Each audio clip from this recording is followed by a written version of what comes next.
ang mga kwento ng pag-ibig, kwento ng buhay at kwento ng pag-asa dito sa Barangay Love Stories. Love Stories.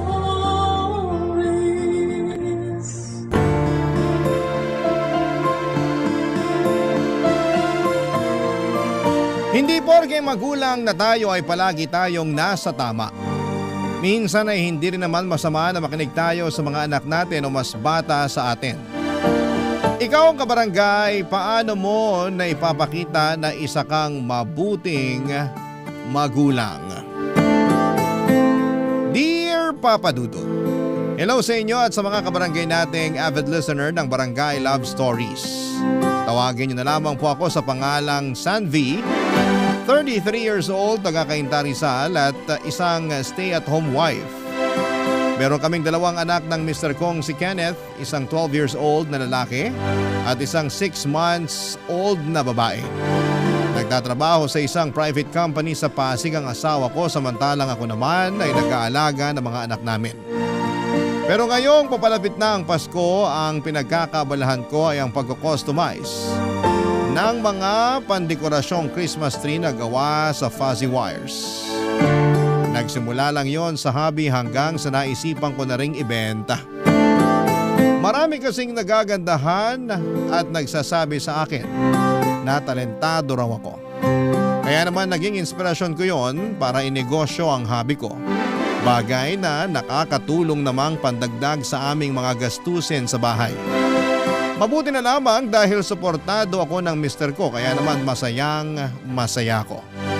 Naisip ko na siguro ang pagkakaroon ng mabuting asawa at buong pamilya ang gantimpala ko matapos kong pagdaanan ang masalimuot na karanasan sa dati kong kinakasama na siyang tatay ng panganay ko.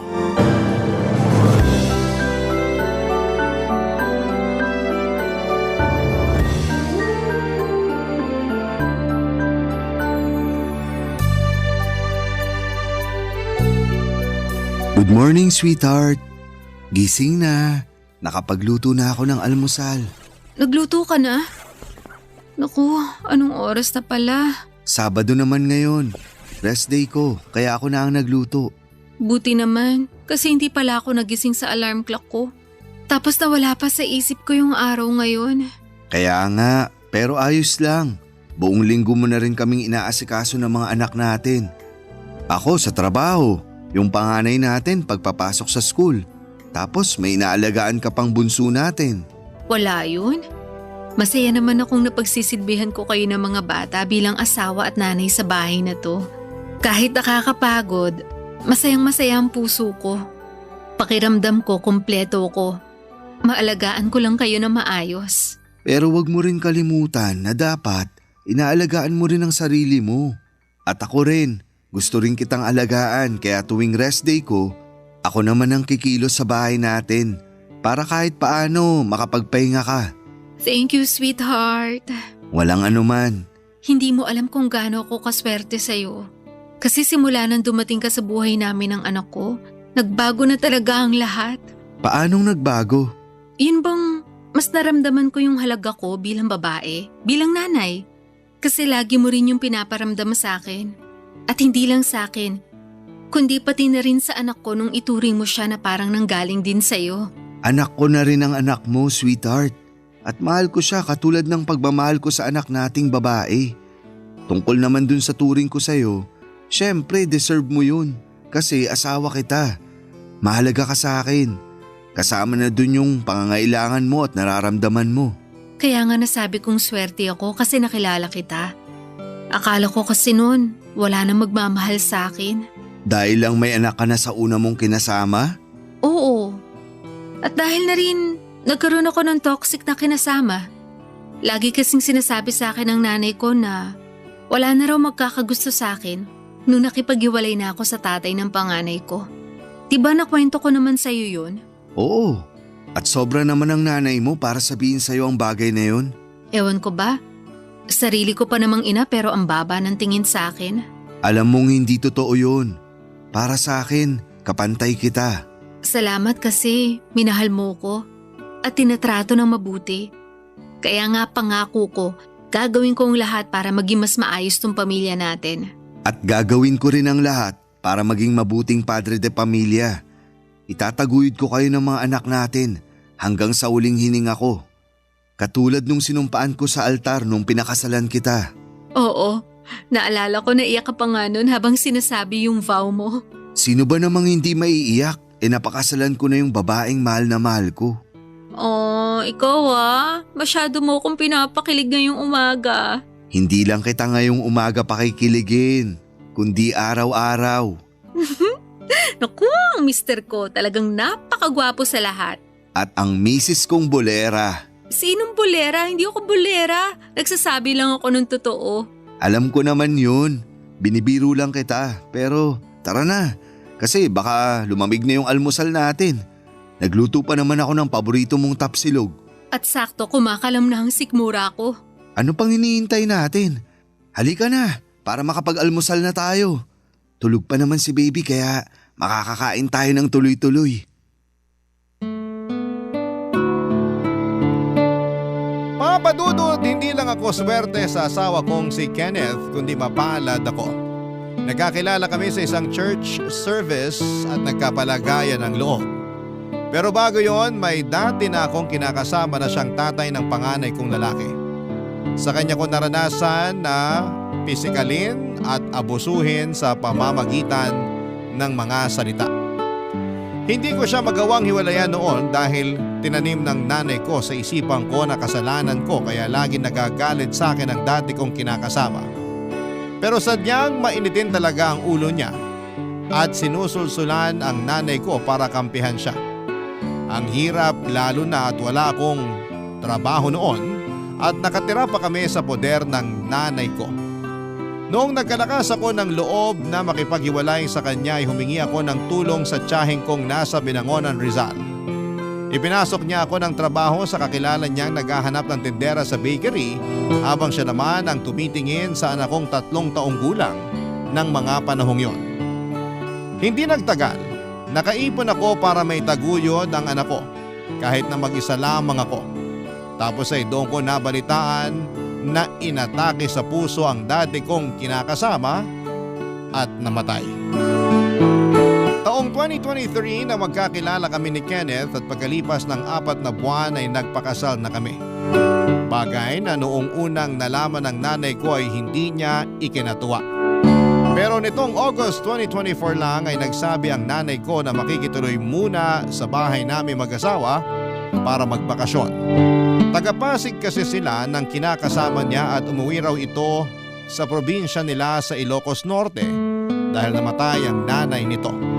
Ayaw ko sanang pumayag dahil hindi maayos ang relasyon namin sa isa't isa ng nanay ko pero kinumbinsi ako ng asawa ko na baka pagkakataon na yon upang magkasundo kami.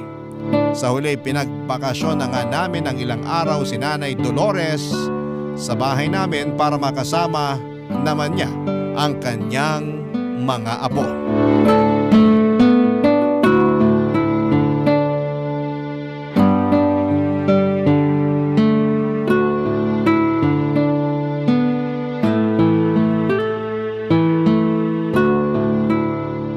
Wow! Ang ganda pala talaga nitong bahay niyo ng asawa mo, ano? Hindi ganun kalaki pero maayos na rin kumpara sa tinitira namin ng tatay-tatayan niyo. Salamat po, Nay. Pero hula ko, asawa mo lang talaga gumastos para maging ganito kaganda yung bahay niyo. Kasi wala ka namang pera eh. Wala kang mayaambag.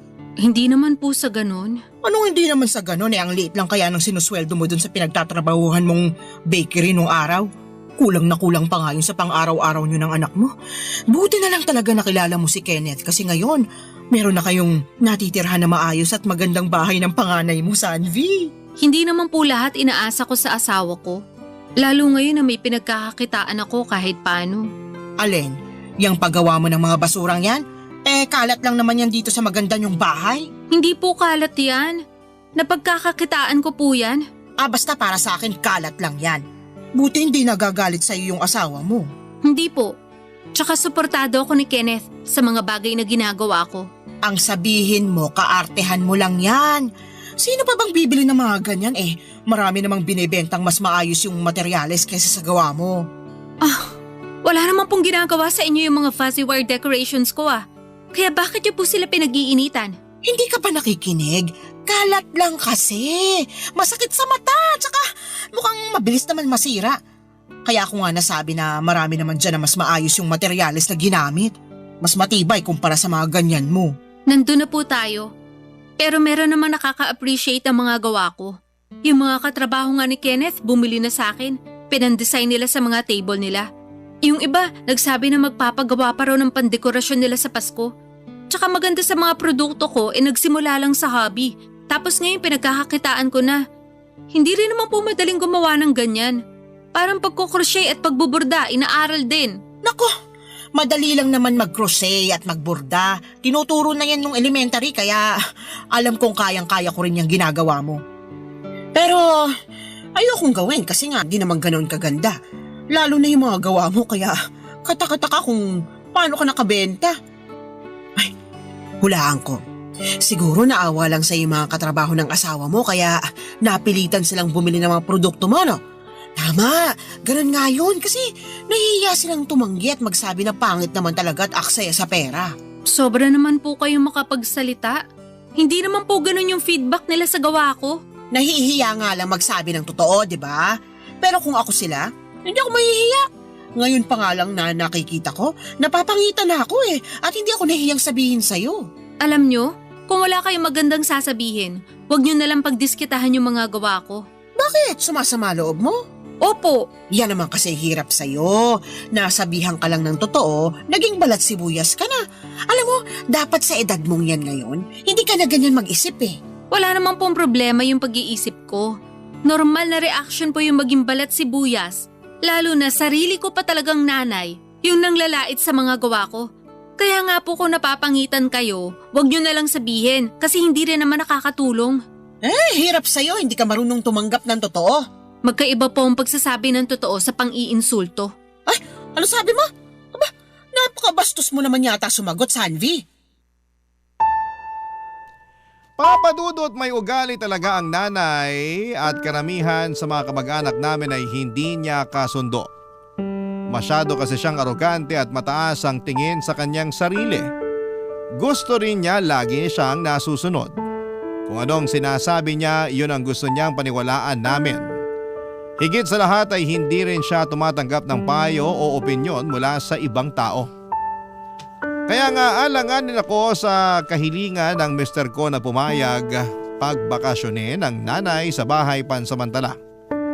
Pero dahil gusto ng mister ko na magkabati kami ay sumang-ayon na lamang ako.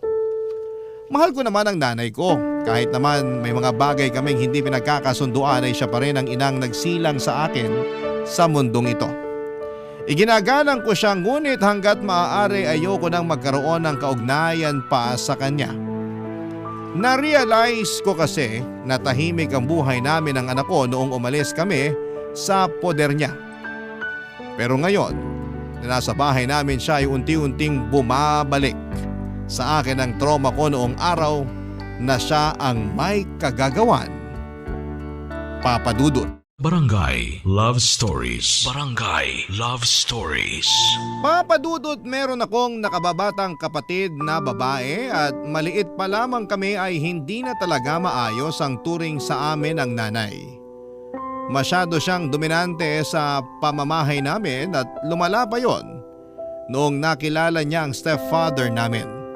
Hindi nagtagal ay nahawaan siya nito ng bisyo. Kaya mas naging bayolente siya sa amin ng kapatid ko. Lagi niya kaming pinapagalitan, pinapahiya, sinisigawan at sinasaktan.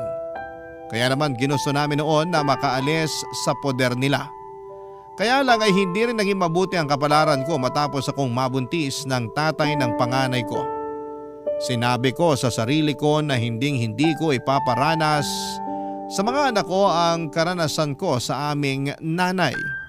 Kasi ang mga magulang dapat ang pangunahing nagpoprotekta sa mga anak nila. Pero sa kaso ko ay kabaligtaran ang nangyari. Ilang beses ko noong tinanong ang Diyos kung bakit hindi kami mahal ng nanay namin pero wala naman akong nakuhang sagot. Sa pagtanda ko ay tinanggap ko na lamang na hindi lahat ng magulang ay nagiging mabuting magulang sa mga anak nila. At sa pagpapatuloy ng pagtira ng nanay ko sa bahay namin, ay pakiramdam ko ay nagsimula na naman ang kalbaryo ko, Papa Dudut.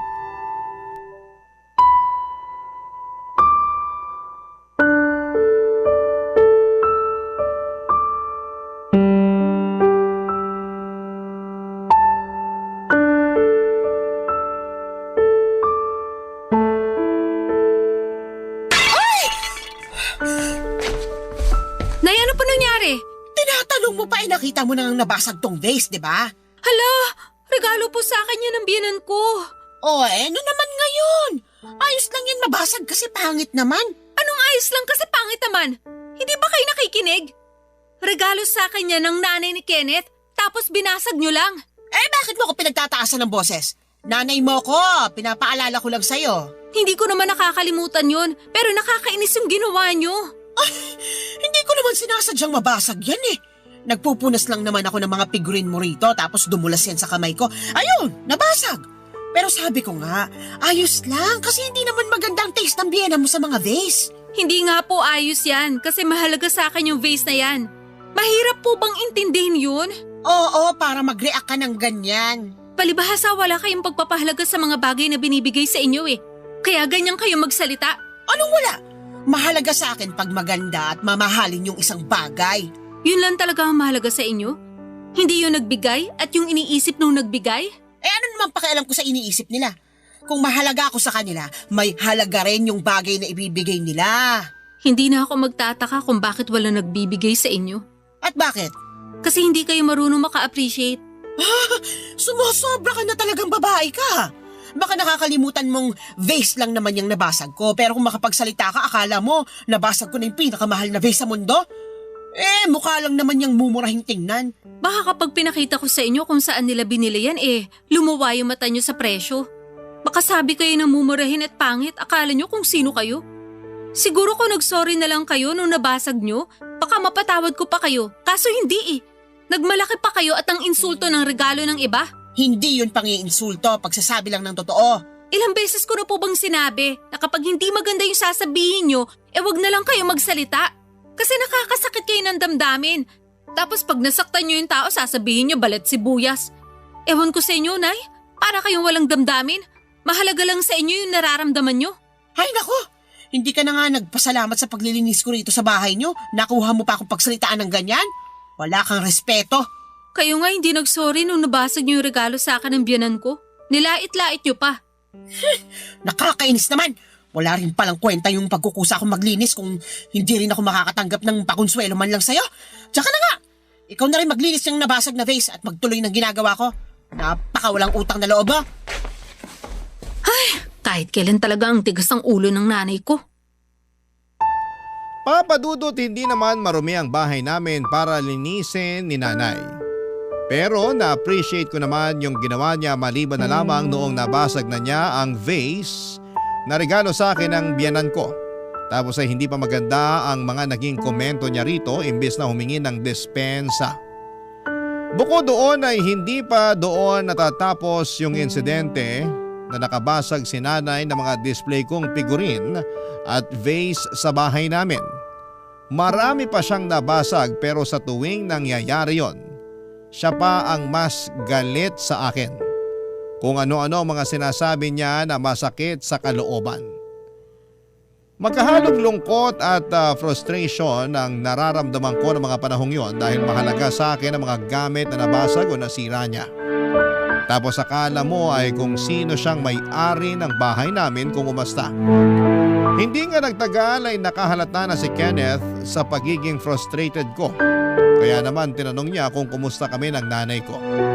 Doon ko sinabi sa kanya ang katotohanan na hindi kami nagiging mabuti at mukhang mali ang desisyon niyang pagbakasyonin sa bahay ang nanay ko. Hindi ko na nga napigilang umiyak noong nagsumbong ako sa asawa ko at sa awa niya sa akin ay siya na mismo ang kumausap sa nanay ko.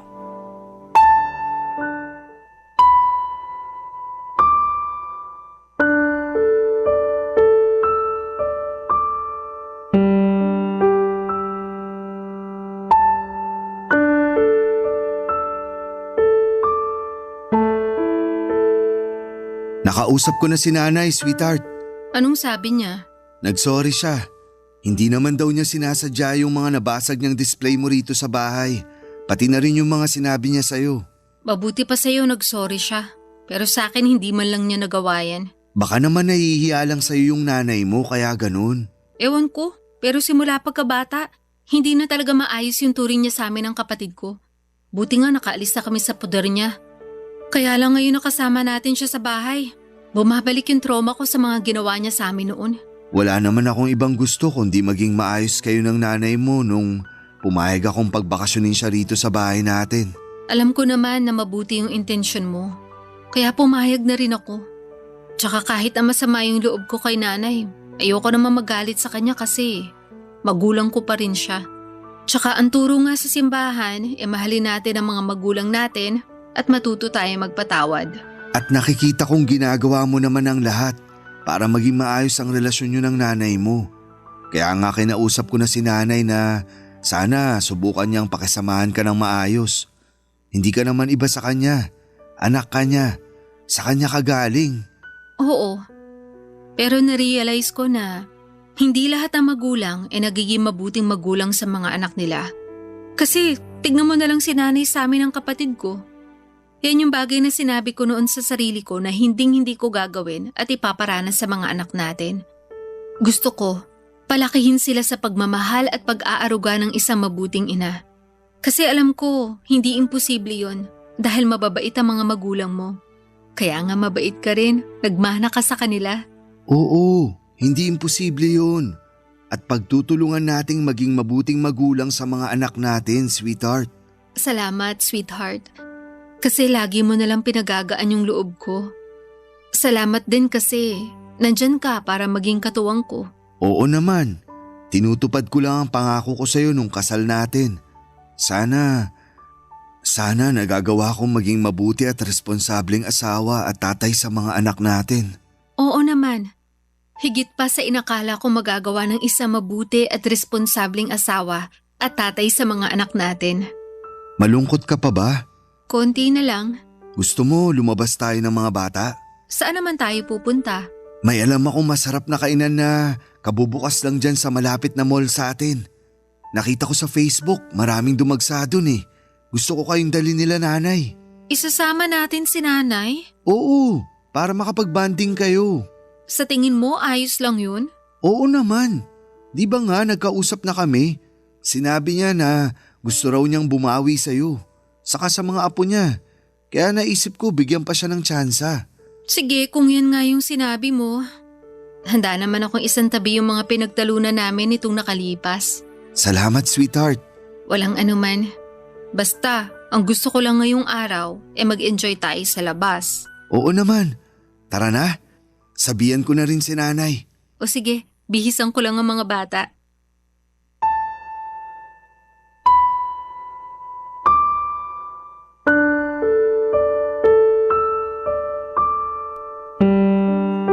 Papadudot maawain sa mga matatanda ang asawa ko. Kumpara sa akin ay maayos ang pamilyang kinalakhan niya. Hindi lang siya ang tumatanggap sa akin noon kahit na may anak na ako sa una kundi maging ang parents niya.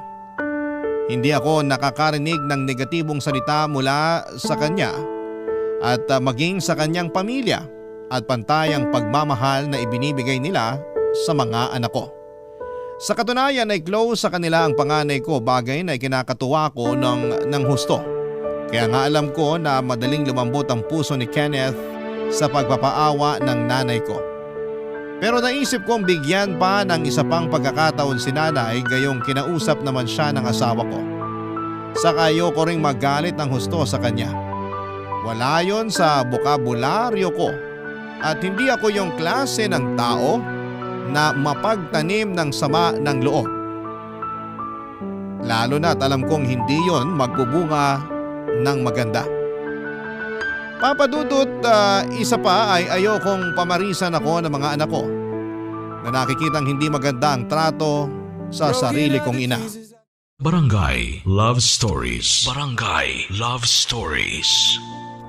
Papadudot, akala ko ay magiging maayos na ang ugali ni nanay matapos siyang kausapin ni Kenneth, pero pagkalipas lamang ng isang araw ay bumalik na naman ang pagiging dominante niya. Lumala na rin ang pakikialam niya hindi lang sa mga diskarte ko bilang nanay sa mga anak ko kundi maging sa mismong pamamahay namin. Marami siyang sinabi na ayaw niya ng ayos na mga gamit namin kasi malas daw. Mapaniwalain kasi siya. Masakit din daw sa mata ang kulay ng mga kurtina namin. Hindi raw ako masarap magluto. Buti raw at natsatsaga ng asawa ko ang mga putahing hinahain ko. Hindi rin daw ako maayos maglaba at kung ano pa. Pakiramdam ko ay nasasakal na niya ako sa mismong pamamahay ko. Ako ang may-ari ng bahay pero siya ang nasusunod. Pag hindi mo naman pinagbibigyan ay nagtutungayaw siya at sumisigaw siya. Bagay na ayaw ko sanang masaksihan ng mga anak ko. Lahat na yata ng pagtitiis sa ugali ni nanay ay nagawa ko na, pero noong isang beses na nakitaan ko ng pasa ang panganay ko sa braso at sumbong sa akin ang anak ko ay dahil daw sa pamamalo ng kanyang lola ay doon ako hindi nakapagtimpi. Agad kong kinumpronta ang nanay ko para pagsabihan siya, Papadudot.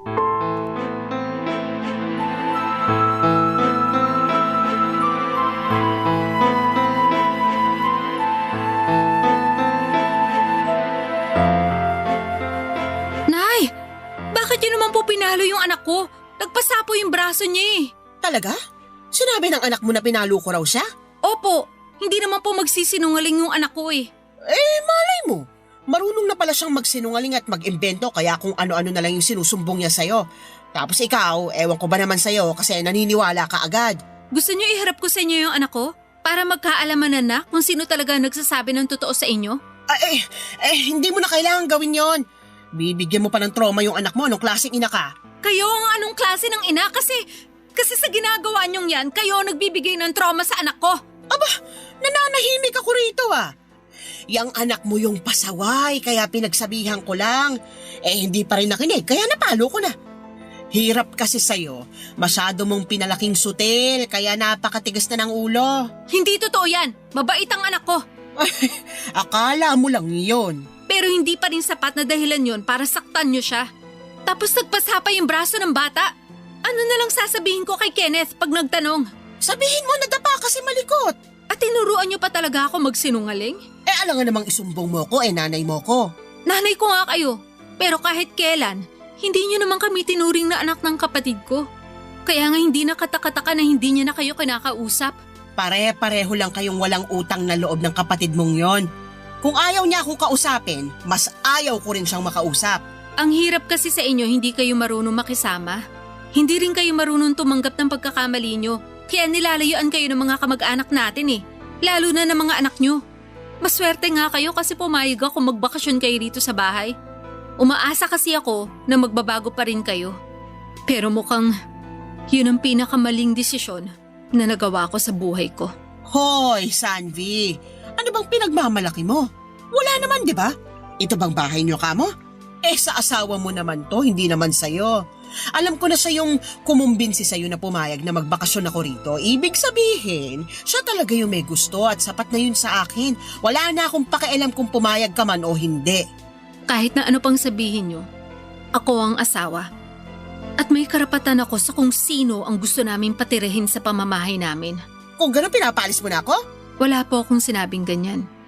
Pero kung uulitin niyo pa yung ginawa niyo sa anak ko, hindi na ako magdadalawang isip na palayasin kayo.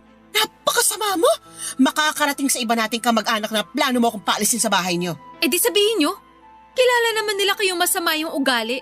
Kaya tignan na lang natin kung sinong paniwalaan at kampehan nila. Alam mo sana, hindi na lang kita pinanganak sa mundo kung sasagot-sagutin mo lang ako ng ganyan. Sana nga hindi niyo na lang ako pinanganak. O sana, hindi na lang kayo naging magulang namin. Bastos! Walang wada! Kayo po ang bastos at walang modo.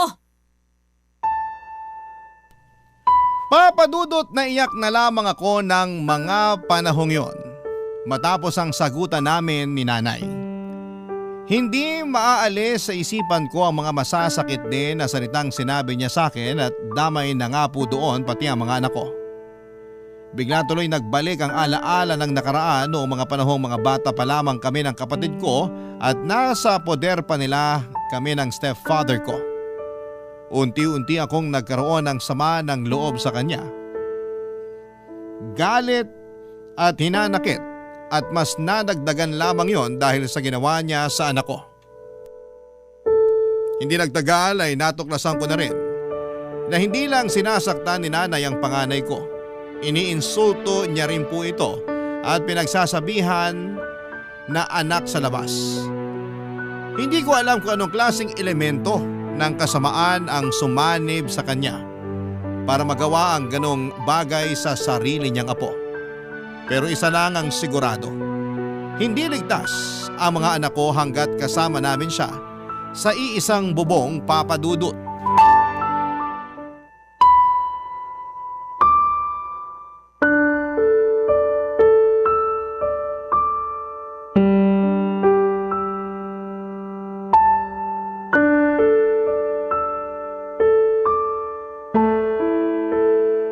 Alam mo, buti pinakasalan ka ng asawa mo, no?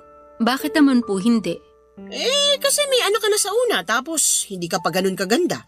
Mukhang naswertehan ka lang talaga o baka naman ginayuma mo si Kenneth.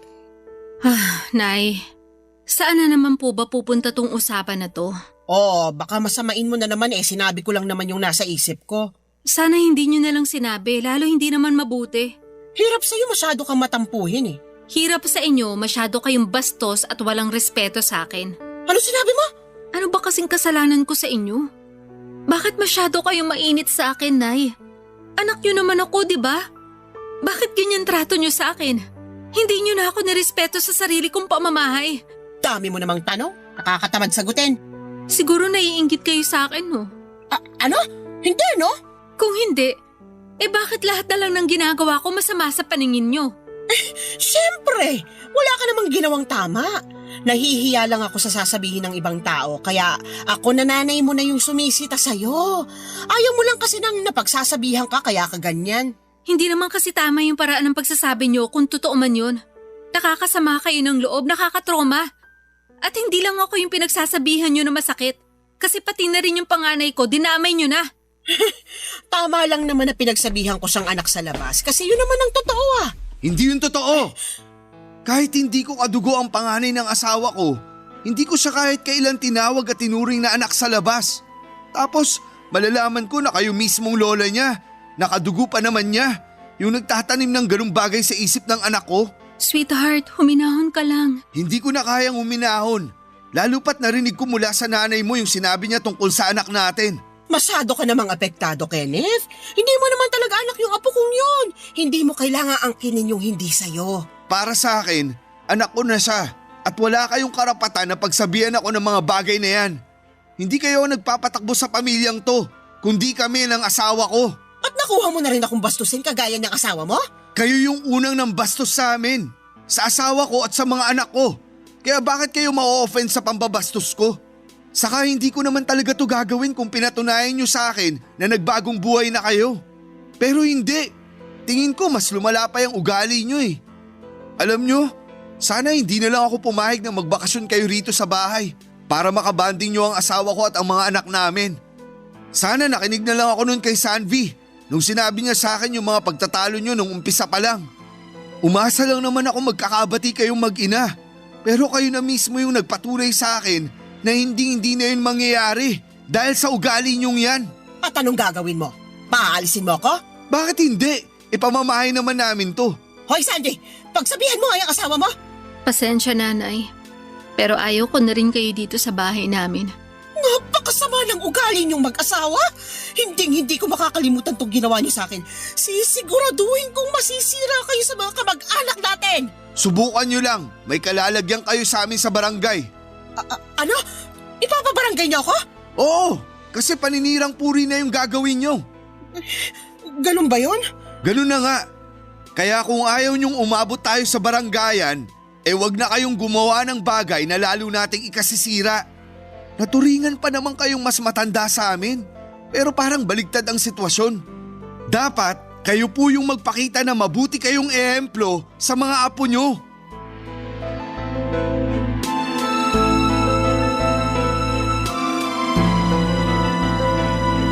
Papa Dudut, wala na ako nasabi ng mga panahong yon. Inayaan ko na lamang na maglitanya si Kenneth para malaman ng nanay ko na sumosobra na siya. Tiwala naman ako sa mister ko na sa kabila ng galit niya ay kaya pa rin niyang kontrolin ang mga sinasabi niya. Sa kaayos na rin na malaman ni nanay na seryoso kami at hindi kami natutuwa sa mga ginagawa niya. Sa huli ay huminahon din kami ni Kenneth at pinag-isipan ang balak naming pagpapaalis kay nanay. Pero noong sumunod na araw ay siya na ang kusang nag-alsa balutan at napaaga rin ang pagbalik ng stepfather ko galing Ilocos Norte. Pagkaalis ni nanay sa bahay ay nakahinga agad ako ng maluwag. Para po ako nabunutan ng tinik sa lalamunan at pakiramdam ko ay makakakilos na ako ng maayos sa sarili naming pamamahay. Huwag naman sanang masamain ang mga kabarangay natin ito pero mahal ko pa rin ang nanay ko. Kaya lang, ayoko na siyang makasama ulit sa bahay namin lalo na at hindi pa rin siya nagbabago. Kawawa kasi ang mga anak ko pati na rin ang mental health ko. Sa kasalukuyan ay hindi naman ako nagsasawang manalangin sa Diyos na sana po ay hipuin ng mapagkalingan niyang kamay ang puso ng nanay ko para naman bumait-bait na ito. Kapag nangyari yon ay nakahanda naman akong patawarin siya.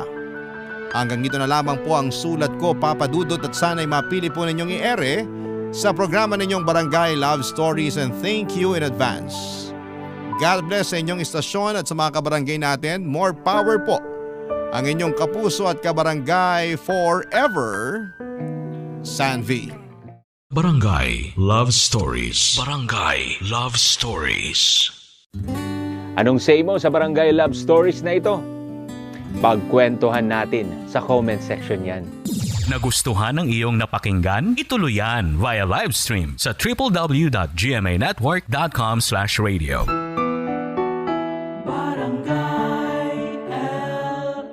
In Mega Manila, 97.1. Forever.